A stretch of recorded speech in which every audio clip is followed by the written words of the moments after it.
A gente pode fazer isso de outras formas. A gente pode usar aditivo, por exemplo. Colocar uma substância na dieta que vai produzir mais ácido lático no pré-parto, mas que seja de forma controlada. Então aqui eu tenho pH ruminal monitorado continuamente durante 4 dias, durante um desafio de acidose ruminal. O que foi feito aqui? Se pegou uns animais e trabalhou com bactérias que produzem ácido lático. Então começou da bactéria para a vaca que produz ácido lático. Se você for pensar, eu vou dar uma bactéria que produz ácido lático para uma vaca, eu vou causar acidose. Isso é totalmente fora do padrão de pensamento normal. Só que se eu dou só um pouquinho de bactéria assim que está produzindo ácido, o que eu vou começar a fornecer para as bactérias que são consumidoras de ácido? O substrato para elas crescerem. Então foi isso que essa pesquisadora fez. Deu um punhado de bactéria que produz ácido antes da vaca parir.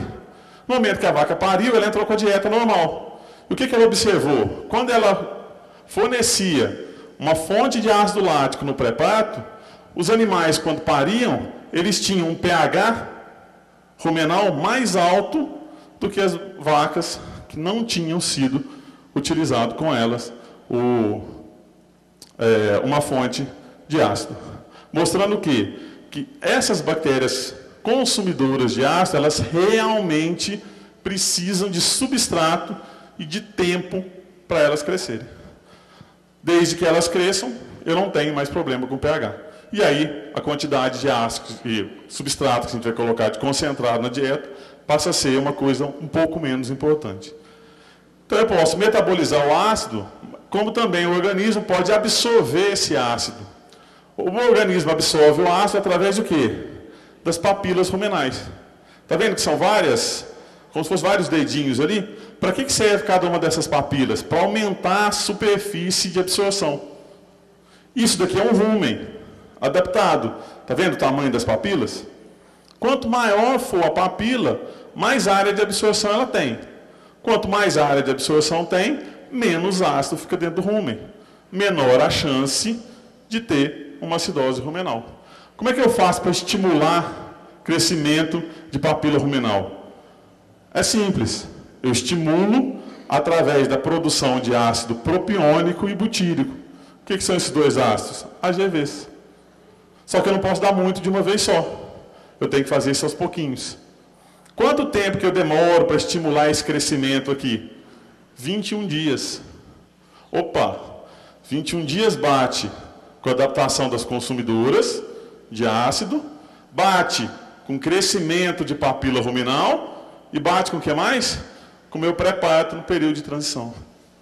Então, se eu quero começar a diminuir a acidose, eu não tenho que pensar na vaca que pariu. Eu tenho que pensar nesse animal antes dele parir, para já começar a adaptação. Beleza? Que aí eu consigo retirar a maior quantidade de ácido possível. Além disso, eu vou fornecer tampão, aditivos, para manter pH rumenal. Isso tudo tem que ser considerado. Então, a consequência da acidose subaguda vai ser queda de ingestão, produção de leite menor, ruminite, esse ácido. Ele vai nas paredes rumenais lá, quando a concentração é muito grande, quando o pH está muito baixo, pode lesionar essa parede, e aí pode levar a abscesso hepático, paraceratose. Uma outra coisa que é muito comum encontrar em vacas com acidose subclínica é a síndrome da baixa gordura do leite. Então, gorduras, a inversão de gordura-proteína, isso tudo está relacionado com acidose subclínica. É um outro processo relacionado com acidose subclínica. E eu tenho a laminite, que é o que eu vou falar para vocês aqui hoje. A laminite, uma das causas dela, talvez uma das mais importantes, seja a acidose subaguda. Então vamos ver o que é essa laminite. Como é que a laminite está ligada à acidose, como é que ela está ligada à nutrição. Laminite, conceitualmente falando, você fala assim, estou na aula de clínica e vou falar o que é laminite. Certinho, nome, pododermatite asséptica difusa. O que está me dizendo? Pododermatite casco. Poda de casco. Esse it aqui é inflamação.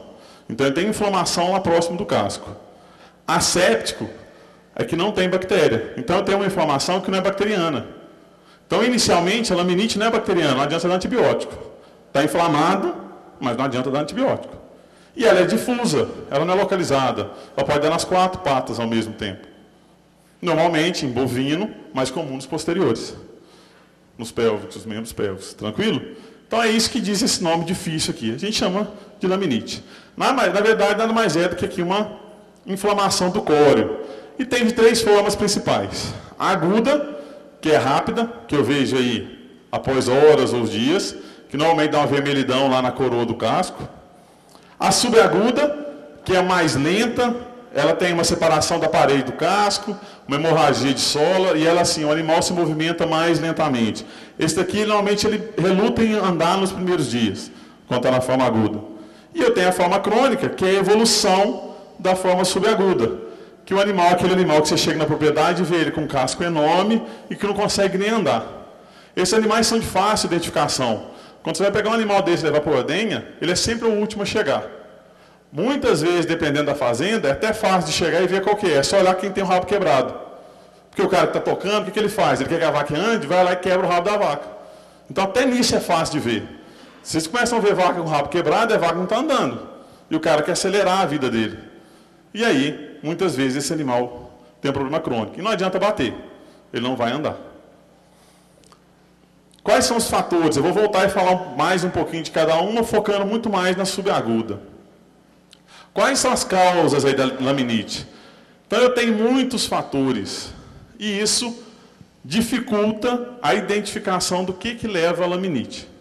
Esse é um ponto, que é muita coisa para se pensar. Mas esse é um ponto ruim, por outro lado, ele pode ser um ponto bom. Que eu tenho muita coisa, então, para mexer, para tentar impedir essa laminite de ocorrer. Então, é uma doença que a gente chama hoje de doença multifatorial. Tem várias formas dela ocorrer, vários motivos para ela ocorrer, e não existe um remédio milagroso. Então, se você for vender um pozinho de pelim-pim-pim para você jogar lá, que vai parar a laminite, é impossível. Isso é mentira. Todo proprietário quer isso, o mais fácil. Um pozinho que vai fornecer o tratamento para o animal. Em caso de laminite, isso não existe. A gente pode trabalhar com vários aditivos para diminuir, mas sempre trabalhando de forma mais ampla, de forma multifatorial. É um processo inflamatório, mas que a utilização de anti-inflamatórios não resolve. Por quê? Porque é um caso normalmente longo. Eu não posso ficar fornecendo anti-inflamatório para o animal durante muito tempo. Então, a gente não trata como uma inflamação comum. A gente trabalha hoje muito mais com prevenção do que com tratamento. Está relacionado ao ambiente, vou falar um pouquinho, principalmente de cama e de piso, condição de escória corporal e estresse. Além desse processo inflamatório aqui, além das doenças da laminite, da acidose subaguda, alguns animais com mastite, com metrite, com peritonite, com qualquer processo inflamatório muito potente, também pode apresentar laminite. É menos comum, mas pode acontecer. Aqui a gente tem uma tabela que está mostrando as principais lesões que a gente encontra hoje nas propriedades e a porcentagem que a gente vê. Então, assim, fui na fazenda, levantei pé de todas as vacas e anotei problema de todas as vacas, que tinham problema, lógico.